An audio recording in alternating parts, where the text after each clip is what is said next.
साहित्य एवं भाषा का अन्योन्याश्रित संबंध है। शब्द एवं अर्थ के सहभाव को साहित्य कहते हैं। साहित्य सृजनशील एवं रचनात्मक प्रक्रिया है, जबकि भाषा सृजनशील एवं रचनात्मक प्रक्रिया की अभिव्यक्ति का साधन है।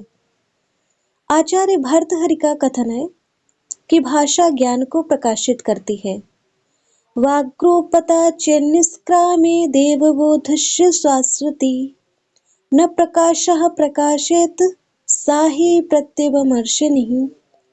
साहित्य ज्ञान का संचित कोश होता है और भाषा ज्ञान संचयन का माध्यम। भाषा क्या है? भाषा शब्द संस्कृत भाष धातु से निष्पन्न है, जिसका अर्थ है भाष व्यक्तायाम वाच, अर्थात व्यक्तवाणी। भाषते व्यक्तवाग रूपेण अभिव्यज्यते इति भाषा, अर्थात भाषा उसे कहते हैं जो व्यक्तवाणी के रूप में अभिव्यक्त की जाती है।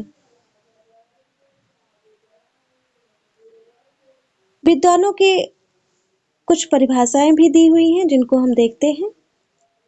सबसे पहले हम देखते हैं महर्षि पतंजलि की परिभाषा। ठीक है। व्यक्तावाचि वर्णा ऐसा त इमे व्यक्तवाचा। व्यक्तावाची वर्णा ऐसा त इमे व्यक्तवाचा, अर्थात जो वाणी वर्णों में व्यक्त हो उसे भाषा कहते हैं। किसे भाषा कहते हैं? तो जो वाणी वर्णों में व्यक्त हो, अक्षरों में व्यक्त हो, उसे भाषा कहते हैं। किसने यह कहा है? तो महर्षि पतंजलि ने भाषा की परिभाषा दी है। किन शब्दों में? व्यक्तावाचि वर्णा ऐसा त इमे व्यक्तवाचा, अर्थात जो वाणी वर्णों में व्यक्त हो उसे भाषा कहते हैं। अब हम देखते हैं दूसरे विद्वान की परिभाषा। क्या नाम है उनका?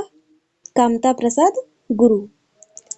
बहुत ही आसान परिभाषा है, हम बचपन से इसको पढ़ते आ रहे हैं, तो इसे भूलना नहीं है। ठीक है। भाषा वह साधन है जिसके द्वारा मनुष्य अपने विचार दूसरों पर भली भांति प्रकट कर सकता है और दूसरों के विचार आप स्पष्टतः समझ सकते हैं, उसे भाषा कहते हैं। फिर से एक बार पढ़ते हैं। भाषा वह साधन है जिसके द्वारा मनुष्य अपने विचार दूसरों पर भली भांति प्रकट कर सकता है और दूसरों के विचार आप यानी स्वयं स्पष्ट समझ सकते हैं, उसे भाषा कहते हैं।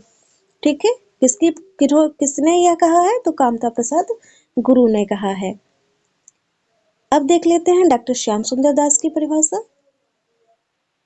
मनुष्य और मनुष्य के बीच वस्तुओं के विषय में अपनी इच्छा और मति का आदान प्रदान करने के लिए व्यक्त ध्वनि संकेतों का जो व्यवहार होता है उसे भाषा कहते हैं।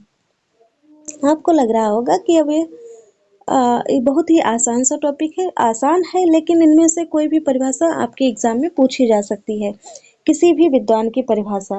वैसे तो हमें परिभाषाएं याद रहती हैं, हम भाषा को व्यक्त कर सकते हैं कि भाषा क्या है, लेकिन जब व्याकरणिक तौर पे और किसी विद्वान के मतानुसार पूछा जाता है तब हमें बिल्कुल सटीक परिभाषा देनी होती है। जब सटीक परिभाषा हम तभी चुन पाएंगे जब हमें वह याद होगी या पता होगी। ठीक है। तो डॉक्टर श्याम सुंदर दास की परिभाषा हम एक बार और देख लेते हैं, फिर देखते हैं अगले विद्वान की। मनुष्य और मनुष्य के बीच वस्तुओं के विषय में मनुष्य और मनुष्य के बीच वस्तुओं के विषय में अपनी इच्छा और मति का आदान प्रदान करने के लिए व्यक्त ध्वनि संकेतों का जो व्यवहार होता है उसे भाषा कहते हैं। ठीक है। अब समझ में आ गया होगा किसने कहा है? डॉक्टर श्याम सुंदर दास ने। मंगलदेव शास्त्री की भी परिभाषा एक बार देख ही लेते हैं। इन्होंने कहा है कि भाषा मनुष्यों की उस चेष्टा या व्यापार को कहते हैं जिससे मनुष्य अपने उच्चारणोपयोगी शरीरावयवों से उच्चारण किए गए वर्णात्मक या व्यक्त शब्दों द्वारा अपने विचारों को प्रकट करते हैं, उसे क्या कहते हैं? तो उसे भाषा कहते हैं। एक बार फिर से देखते हैं।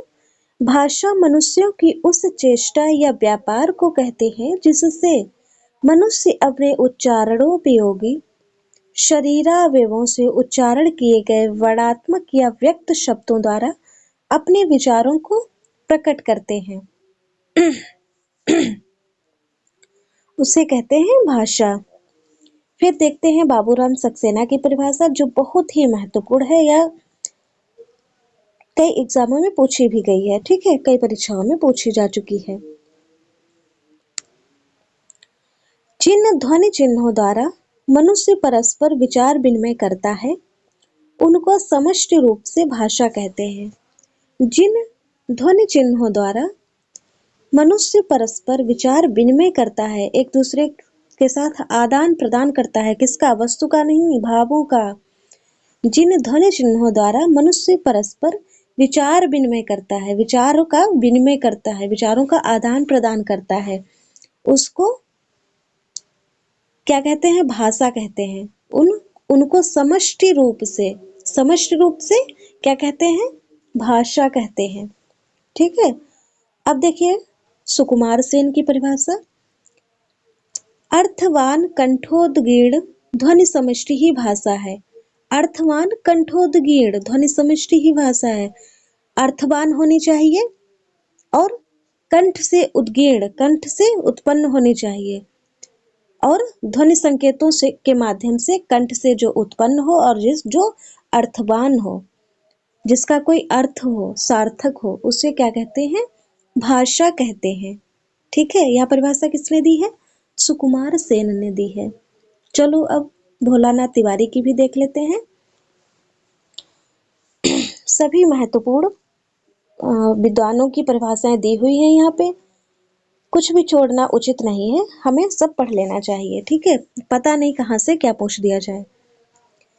तो भाषा निश्चित प्रयत्न के फलस्वरूप मनुष्य के मुख से निश्चित व सार्थक ध्वनि समष्टि है, जिसका विश्लेषण और अध्ययन हो सके।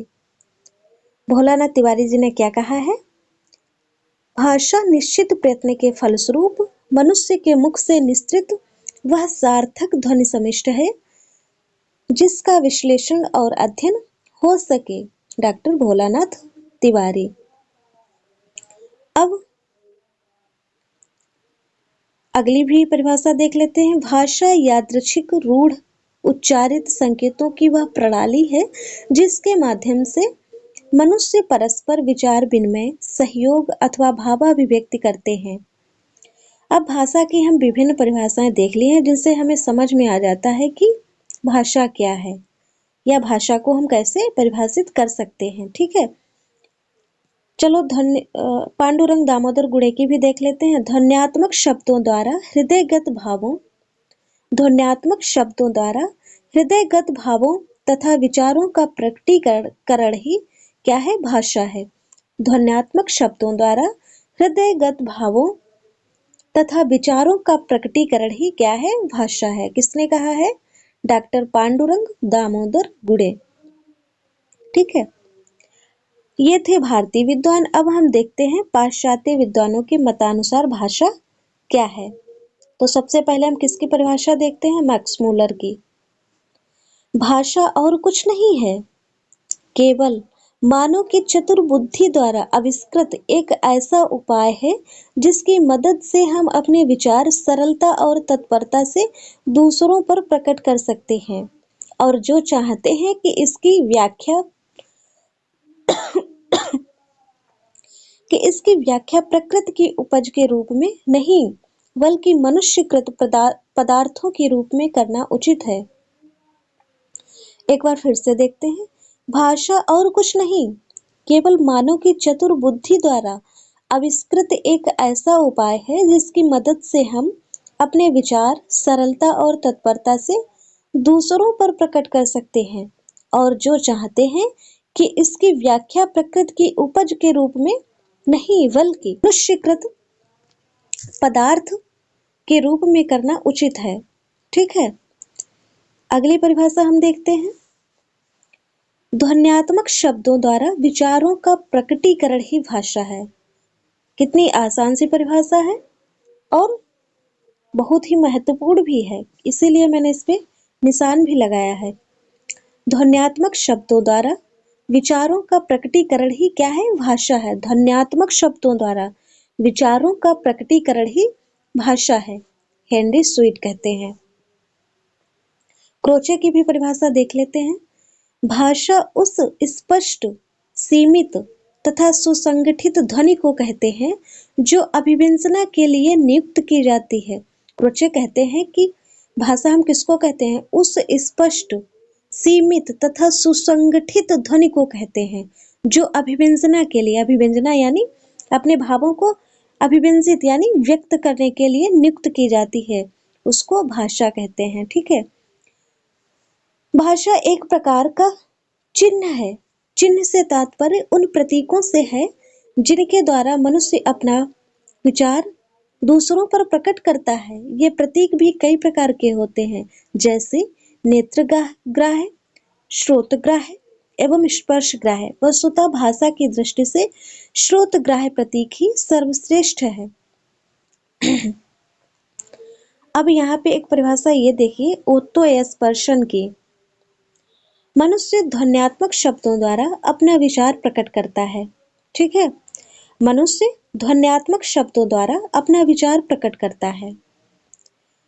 मानव मस्तिष्क वस्तुतः विचार प्रकट करने के लिए ऐसे शब्दों का निरंतर उपयोग करता है। इस प्रकार के कार्यकलाप को ही भाषा की संज्ञा दी जाती है। किसने कहा है? ओतो स्पर्शन ने। अब देखिए गार्डनर की परिभाषा, ये भी महत्वपूर्ण है। विचारों की अभिव्यक्ति के लिए जिन व्यक्त एवं स्पष्ट ध्वनि संकेतों का व्यवहार किया जाता है, विचारों की अभिव्यक्ति के लिए जिन व्यक्त एवं स्पष्ट ध्वनि संकेतों का व्यवहार किया जाता है, उन्हें क्या कहते हैं? भाषा कहते हैं। विचारों की अभिव्यक्ति के लिए जिन व्यक्त एवं स्पष्ट ध्वनि संकेतों का व्यवहार किया जाता है, प्रयोग किया जाता है, उसे कहते हैं भाषा। किसकी परिभाषा है? गार्डनर की। चलो अगली देख लेते हैं। भाषा यादृच्छिक ध्वनि संकेतों की वह प्रणाली है, यादृच्छिक ध्वनि संकेतों की वह प्रणाली है जिसके माध्यम से मानव परस्पर विचारों का आदान प्रदान करता है। किसकी परिभाषा? ब्लॉक तथा ट्रेगर की। अब अंतिम परिभाषा और देख लेते हैं, श्रुतेवा की है। श्रुतेवा भाषा यादृच्छिक ध्वनि संकेतों की वह पद्धति है जिसके द्वारा मानव समुदाय परस्पर सहयोग एवं विचार विनिमय करते हैं, विचारों का आदान प्रदान करते हैं। ठीक है। अब देखते हैं भाषा की उत्पत्ति के प्रमुख सिद्धांत तथा उसके प्रवर्तक। भाषा किन किन सिद्धांतों से भाषा की उत्पत्ति किन सिद्धांतों से हुई है और उसके प्रवर्तक कौन है? सबसे पहले दिव्योत्पत्ति। ये जो टॉपिक है सिद्धांत और प्रवर्तक, ये बहुत ही महत्वपूर्ण है, इसमें से प्रश्न आ सकता है। ठीक है। दिव्योत्पत्ति, डिवाइन थ्योरी, इसके प्रवर्तक क्या है? इसके प्रवर्तक कौन है? प्राचीन धर्म ग्रंथ इसके प्रवर्तक हैं। दिव्योत्पत्ति से भाषा की उत्पत्ति किसने मानी है? प्राचीन धर्म ग्रंथों से यह पता चला है कि दिव्योत्पत्ति से भाषा की उत्पत्ति होती है। ठीक है। संकेत, रूसो ने संकेत से भाषा की उत्पत्ति मानी है। ठीक है। रणन, डिंग डोंग थ्योरी, प्लेटो, हेश एवं मैक्समुलर ने भाषा की उत्पत्ति किससे मानी है? रणन से मानी है। इंगित, इंगित से भाषा की उत्पत्ति, इंगित सिद्धांत भाषा की उत्पत्ति के लिए किसने दिया? किसने दिया? डॉक्टर राय ने। धातु, रूट थ्योरी किसने दी? हेज और मैक्समुलर ने। श्रम ध्वनि किसने दी? न्योरे ने। संपर्क, कॉन्टेक्ट थ्योरी किसने दी? जी रेवेज ने। समन्वय, हेनरी स्वीट ने। भाषा की उत्पत्ति का सिद्धांत समन्वय किसने दिया है? तो हेनरी स्वीट ने दिया है। और संकेत का सिद्धांत किसने दिया है भाषा की उत्पत्ति के लिए? रूसो ने दिया है। ठीक है। बहुत ही महत्वपूर्ण बात है ये, ध्यान से देखिए। अब देखते हैं सन 1866 में, सन 1866 ईस्वी में पेरिस में भाषा विज्ञान की एक समिति ला सोसिएते द लिंग्विस्टिक लिंग्विस्टिक ने अपने अधिनियम में निर्देश दिया कि भाषा की उत्पत्ति और विश्व भाषा निर्माण इन दो विषयों पर विचार नहीं किया जाएगा। ठीक है, भाषा की विशेषताएं एवं प्रवृत्तियां भी देख लेते हैं। उसके बाद आज का लेक्चर यहीं पे समाप्त करते हैं। भाषा की विशेषताएं कौन कौन सी हैं? भाषा सामाजिक संपत्ति होती है। कैसे? भाषा किसी एक व्यक्ति की नहीं होती है, भाषा उस पूरे समाज की होती है। ठीक है, इसीलिए एक क्षेत्र विशेष की भाषा होती है, इसीलिए उसको क्या कहा गया है? भाषा सामाजिक संपत्ति होती है, ना कि व्यक्ति विशेष की संपत्ति। भाषा सतत प्रवाहमान, सहज और नैसर्गिक होती है। भाषा हमेशा कैसी रहती है? प्रवाहमान, संचरित होती रहती है। मतलब प्रवाहमान यानी कि संचरित होना, हमेशा बहती रहती है, यानी उसका वो स्थिर नहीं रहती, हमेशा चलायमान रहती है। इसीलिए कहा गया है कि भाषा सतत प्रवाहमान और सहज और नैसर्गिक होती है। ठीक है, भाषा अर्जित संपत्ति है, ना कि कैसी संपत्ति? भाषा का अर्जन किया जाता है, भाषा मनुष्य सीखता ही है ना, तो भाषा अर्जित संपत्ति है। भाषा परिवर्तनशील है और भाषा बदलती रहती है, एक जैसी नहीं रहती है, हमेशा भाषा में परिवर्तन होता रहता है। भाषा भाव संप्रेषण का माध्यम है। भाषा क्या है? हमारे भावों को संप्रेषित करने का माध्यम है। भाषा अर्जित संपत्ति है, ऊपर भी ये परिभाषा दी जा चुकी है। भाषा अनुकरण से सीखी जाती है। भाषा कैसे सीखी जाती है? अनुकरण से, यानी कि दूसरे का अनुकरण करके, यानी दूसरा कैसे बोल रहा है तो हमें भी वहां पे वैसे बोलना है। या हमारे समाज की कैसी भाषा है, हम उसे सीखते हैं। जैसे कि बच्चा जन्म लेता है तो वो पहले से थोड़ी ना भाषा जानता है, पहले माँ बोलता है।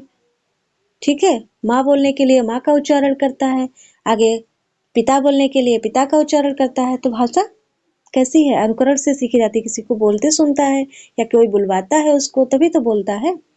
भाषा जटिलता से सरलता तथा संयोगात्मकता से योगात्मकता की ओर उन्मुख होती है। पहले तो भाषा जटिल लगती है, कठिन लगती है, फिर जैसे जैसे हम उसमें अपने भावों को व्यक्त करने लगते हैं, सरल हो जाती है। ठीक है, भाषा परंपरागत वस्तु है। भाषा कैसी है? परंपरागत वस्तु है। प्रत्येक भाषा की संरचना कैसी होती है? पृथक होती है, भिन्न होती है। हर भाषा की संरचना भिन्न भिन्न होती है, एक सी नहीं रहती है। भाषा विकास के प्रमुख चरण भी हैं, जो कौन कौन से हैं? पहले आंगिक, फिर वाचिक, फिर लिखित, फिर यांत्रिक। ठीक है, आंगिक यानी अंगों से संकेत करने वाली। पहले तो सांकेतिक भाषा का प्रयोग करते हैं, फिर वैसे वैसे बोलना शुरू कर देते हैं, वाचिक हो जाती है, फिर लिखते भी हैं, फिर लिखकर अपने भावों को व्यक्त करते हैं या लिखने की आवश्यकता ही पड़ती है भाषा में, फिर यांत्रिक हो जाती है। ठीक है, भाषा के विविध रूप होते हैं। कितने कैसे रूप होते हैं, कौन कौन से रूप होते हैं, यह भी देख लेते हैं। मानक या परिनिष्ठित भाषा यानी कि स्टैंडर्ड लैंग्वेज, विभाषा, उपभाषा, प्रांतीय भाषा या बोली, अपभाषा, अपभ्रष्ट भाषा या अमानक भाषा, व्यक्त बोली, विशिष्ट भाषा, कूट भाषा, कृत्रिम भाषा, राष्ट्रभाषा। इन भाषा के विविध रूपों पर हम चर्चा कल कर लेंगे। आज की वीडियो के अंतर्गत बस इतना ही। ठीक है।